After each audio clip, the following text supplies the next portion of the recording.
Oi, gente, estou aqui com vocês para começarmos nosso curso de Física. E essa aula de hoje a gente vai começar com uma pergunta para que a gente possa, no final da aula, respondê-la. Tá? A pergunta é a seguinte: será que nós poderíamos fazer uma viagem sem nos deslocarmos? Então, com os nossos conceitos aprendidos hoje aqui, nós vamos verificar no final da aula que isso é possível. Muito bem, primeiro conceito a ser definido: corpo extenso e ponto material. Vamos definir isso aí num visual bem interessante. Imagine aí uma ponte de extensão 600 metros, onde nós temos um garoto que vai atravessá-la. Perceba que nós vamos adotar aí aleatoriamente uma velocidade para esse garoto, por exemplo, 1 metro por segundo. Então, conforme ele vai andando, o tempo vai passando, e ao final da travessia, perceba que ele já andou 600 metros. Consequentemente, se ele anda 1 metro a cada segundo, o tempo gasto para a travessia, 600 segundos. Se pegarmos a mesma ponte e agora uma composição férrea de extensão 300 metros for atravessá-la com a mesma velocidade, de 1 metro por segundo, olha o que vai acontecer. A composição vai andando. Ao final dos 600 metros, ou seja, quando a frente dessa composição já tiver chegado na outra extremidade da ponte, nós temos já um tempo de 600 segundos. Porém, o nosso trem, a nossa composição está completamente sobre a ponte. Para isso, para completar essa travessia, ela vai ter que andar mais 300 metros. Muito bem. Se ela andou mais 300 metros, o total percorrido foi de 600 mais 300, 900 metros.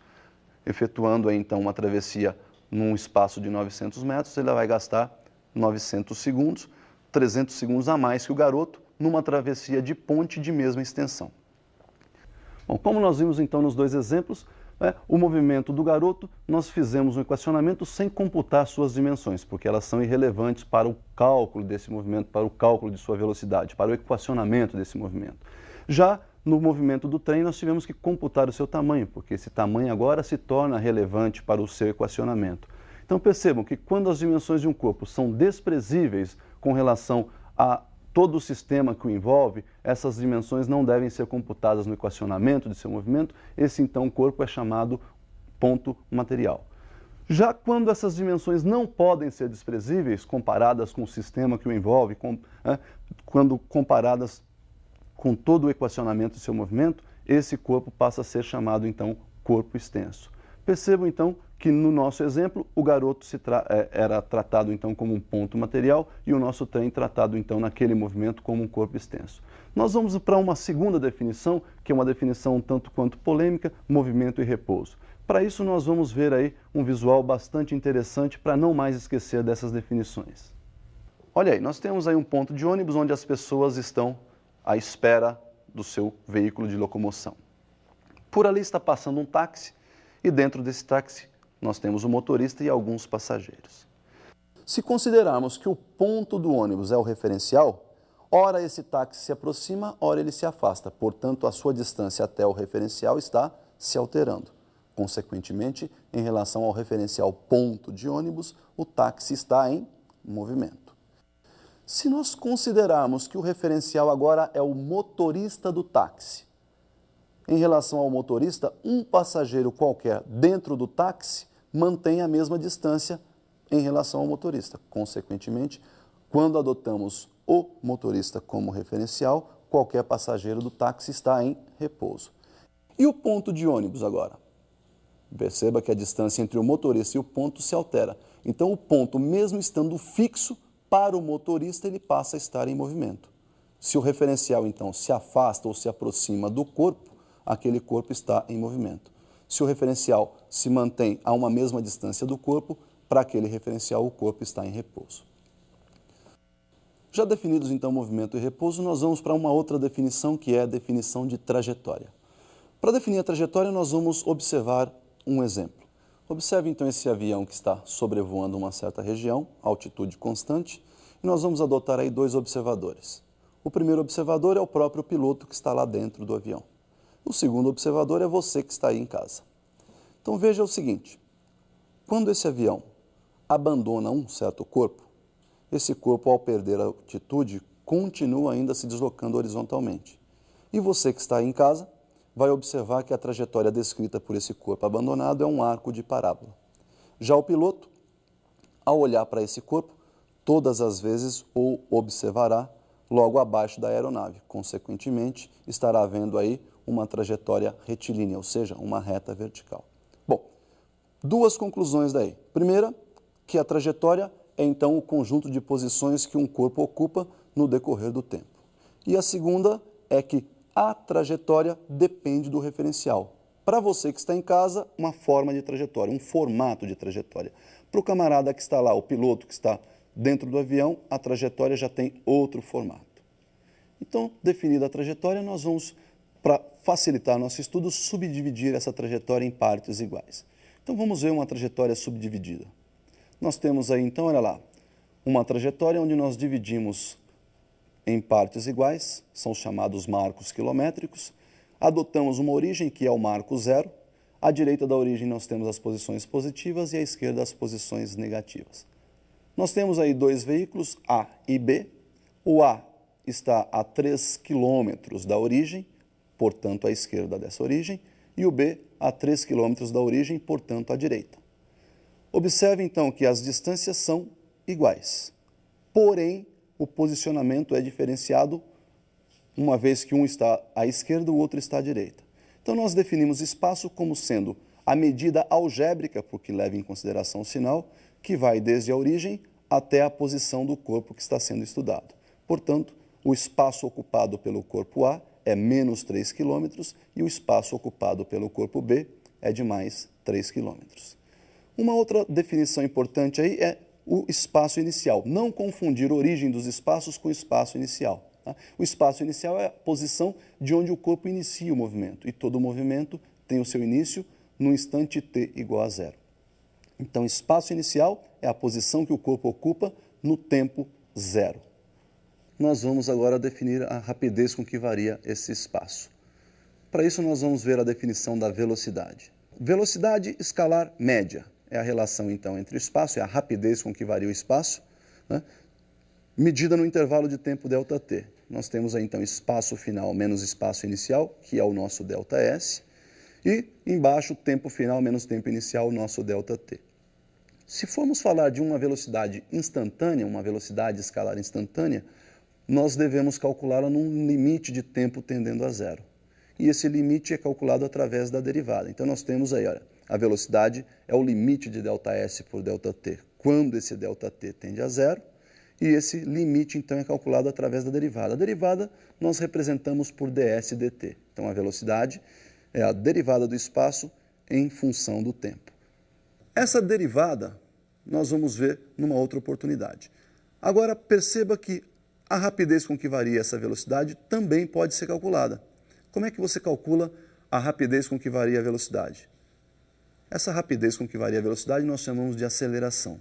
Dá uma olhadinha. Aceleração escalar média, nós vamos representar pela letrinha alfa, letrinha grega.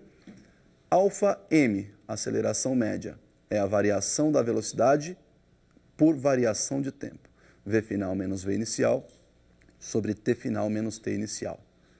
Essa aceleração também pode ter o seu valor instantâneo calculado, que se calcula no limite de tempo tendendo a zero. Esse limite nós vimos ser calculado, então, através da derivada. Muito bem, todas essas grandezas físicas são medidas num determinado sistema de unidades. Esse sistema serve para nos dar a dimensão da grandeza. Então, nós vamos comparar alguns sistemas importantes aí. Então, comparando as grandezas dentro de cada sistema, olha aí. O tempo no sistema internacional é medido em segundo. Segundo nós representamos pela letra S. No sistema CGS, centímetro, grama, segundo, o tempo é também medido em segundo. Daí nós temos, então, a representação pela letra S. E na unidade que nós usamos no dia a dia, chamada também de unidade prática, nós costumamos medir o tempo em horas. Portanto, hora, representação H. Uma observação importante, qualquer unidade que você vai representar pelo símbolo não tem plural. Portanto, horas não é HS, e sim somente H. Tá? O espaço no sistema internacional é medido em metros. No sistema CGS, centímetros. E no sistema usual ou prático, quilômetros. Como a velocidade é uma relação espaço-tempo, então ficaria metro por segundo no internacional, centímetro por segundo no sistema CGS e quilômetros por hora no sistema usual ou prático. Já a aceleração, velocidade por tempo, nós temos aí no Sistema Internacional metro por segundo ao quadrado, no Sistema CGS centímetro por segundo ao quadrado e no Sistema prático ou usual quilômetros por hora ao quadrado.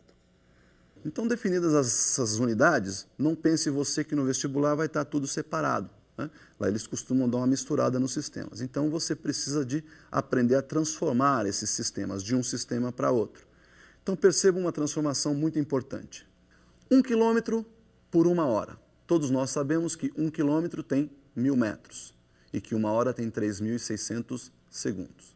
Simplificando em cima e embaixo por 1000, nós temos aí 1 sobre 3,6 metro por segundo. Então, o coeficiente ou o fator de transformação, 3,6. Se quisermos passar quilômetros por hora para metros por segundo, então é só dividir pelo fator 3,6. O contrário, metro por segundo para quilômetros por hora, é só multiplicar por 3,6. Muito bem, então não esqueçam dessa transformação, isso é muito importante. Então, para a gente terminar nossas definições, nós vamos somente ver aí o cálculo da derivada que nós mencionamos, tanto na velocidade quanto na aceleração. Para isso, eu escolhi uma equação de 4º grau bem simples para a gente fazer essa derivada. Então, nós temos aí x, nossa grandeza, a, b, c são os parâmetros e y é a nossa variável.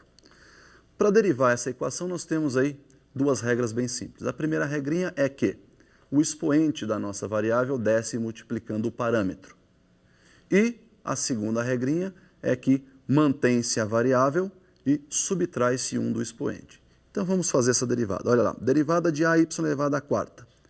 O 4 desce multiplicando o A, mantém o Y e subtrai 1 do expoente, portanto, 4 menos 1. Segundo termo, B vezes Y. O expoente é 1, multiplica B, mantém a variável Y e subtrai 1 lá do seu expoente, 1 menos 1, que vai ser 0. E a derivada de C? Bom, esse C estava sozinho, nós vamos colocar um y elevado a 0 ao seu lado, porque y elevado a 0 é 1, e quando fizermos a derivada, o 0 vai multiplicar o C. Então, ficaria 0 vezes C, que multiplica y elevado a 0 menos 1. Daí, então, nós temos que a derivada ficou assim, olha lá, 4 que multiplica A, que multiplica y ao cubo, mais B que multiplica y elevado a 0, mais 0. Totalizando, então, aí a nossa equaçãozinha que ficou 4ay ao cubo mais b. Então, para finalizar a nossa aula de hoje, vamos responder aquela pergunta inicial. Imagine que você vai fazer uma viagem. Você sai da sua casa, vai até a Baixada Santista e volta para a sua casa. Veja que você foi e voltou. A sua posição inicial, sua casa. Sua posição final, a sua casa. Veja que o ΔS é 0. Você fez uma viagem sem se deslocar. Tá legal? Por hoje, então, é só. Até uma próxima.